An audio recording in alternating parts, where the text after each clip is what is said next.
Let us continue from where we left off. We're going to read the next chapter of this book. It's called Bound to Blood and Moonlight. It's a good werewolf billionaire romance. As always, I read for you, and you enjoy the plot. Subscribe if you haven't yet. Let us read. Harper's sharp command sent Liora rushing forward, rounding the corner into the executive hallway without checking for obstacles. She collided forcefully with something solid and tall. The welcome folder in her hand flew into the air, scattering pages. Fake credentials, floor maps, like snow across the dark carpet.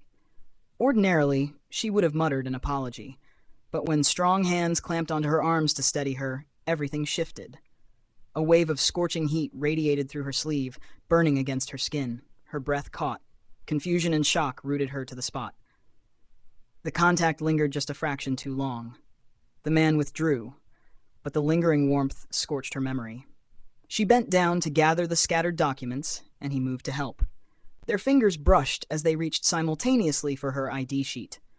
This time, skin-to-skin contact sent a sharp, crackling surge up her arm, white-hot and electric, straight to the base of her throat. Liora gasped, caught between startled and breathless, feeling something both supernatural and undeniably resonant. Her heart surged. A strange pull tugged at her senses, and she dropped the file again. Lifting her gaze, she prepared to apologize, voice sharp and controlled. Instead, she met his eyes. Dark, impossibly deep brown. But at the center, a flash of gold ignited, quickly masked by the fluorescent light. The same unnatural color she had seen in her childhood trauma, the color of the wolf that haunted her memory. Shock reverberated through her, leaving her composure fragile. The overhead lights flickered once, sharp, stuttering. She instinctively stepped back, creating space between herself and the source of the heat. His initial commanding presence fractured. Damian straightened abruptly, moving away as if the contact had physically burned him. The retreat was urgent, desperate, far beyond what an accidental bump warranted. His face, rigid and carved, betrayed a silent struggle.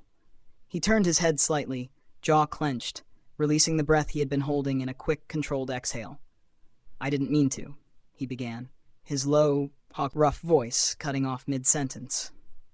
Even an apology seemed impossible under the intensity of what had just happened. Before Liora could react normally, Marcus stepped between them. His overpowering, sweet cologne cut through the air, clashing with the residual primal scent of Damian. Leora's wariness shifted immediately to Marcus, whose presence felt both protective and controlling. He smiled, but his eyes remained sharp, analyzing the tension between her and Damian. He rested a hand on Damian's shoulder. "Damian, this is our new intake, Alara Hale. Miss Hale, this is Mr. Blackthorne," Marcus said, voice oddly reverent. Damian's gaze, still sharp, still conflicted, locked on Marcus. Liora noticed immediately. Marcus was probing, testing the interaction. Marcus gestured toward a large, dark oak door bearing Damian Blackthorne's engraved nameplate. He handed Liora a thin folder. As her fingers brushed the brass, an overwhelming surge of heat and energy shot through her hand. Stronger than before. The metal seemed alive, pulsing beneath her fingertips. She yanked her hand away reflexively, startled by the sensation and the faint metallic tang lingering in the air. Damian forced himself to remain rigid, facing the wall, letting Marcus's hand drop away. Every muscle tensed. Fists clenched, knuckles white against his suit. Confusion had given way to dread. He knew exactly what was happening, even if her identity remained unknown. His wolf, the primal, insistent part of him, screamed in his mind, "Mate!" Her heartbeat thundered, frantic, wild, louder than Marcus's voice, louder than the hum of the building. The intoxicating scent of her, wild, sharp, electric, assaulted him. He planted his feet, forcing himself not to turn, not to claim the irresistible pull. The wolf inside surged, nearly breaking his control.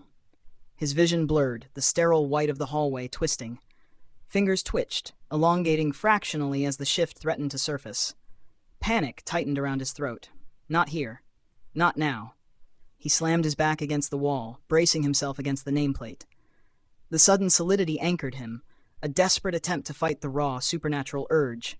A low growl, involuntary and deep, vibrated in his chest, audible only to him. Liora maintained a composed facade, feigning interest in Marcus's patter while studying Damian out of the corner of her eye. The initial shock faded, replaced by cold, calculating suspicion. His stillness was unnatural, a taut coil of controlled energy. A subtle tremor in his right hand, brief, almost imperceptible, confirmed her instincts. The predator-like force in the room was real. "What are you?" the thought whispered, fleeting and fearful. Marcus exploited her distraction, placing a possessive hand on her elbow, guiding her further down the hall. His gesture felt controlling, stirring quiet resentment alongside her lingering suspicion. "Don't mind Blackthorn," Marcus murmured, conspiratorial. "He's intense. We need intense men in this line of work. You'll fit in well, though. You're strong, like he was." His grip pressed into her arm. Liora froze. "How does he know about my father?" Marcus fumbled the papers he carried. One folder slipped to the carpet, flipping open just enough for Liora to glimpse the header. Incident reports. Printed in bold black font was her father's full name. Her chest tightened. There was no time to question how or why. She masked her reaction instantly. Marcus snatched the file back, the papers rustling sharply, moving seamlessly into the orientation routine. He walked her past identical steel doors, rattling off names, clearance levels, security protocols. Overwhelmed, she narrowed her focus to a single point. Do not miss a detail. Her assignment lay 2 floors below in archival and containment research. As they passed a water cooler, Marcus raised his voice to repeat her name. "Liora, are you tracking all this?" Damian, still leaning against his office wall, turned sharply at her name. Liora felt it, a subtle, resonant vibration of tech beneath the floor, mirroring the tension in the air. At the elevator, Marcus leaned in close, voice dropping to something intimate. Liora stiffened. "About your father's file," he whispered, cold air brushing her ear. His eyes were hard. "You weren't supposed to see his name yet." Her breath caught, a sharp intake of air. The single word shattered her brittle composure, destabilizing the fragile control she had fought to maintain.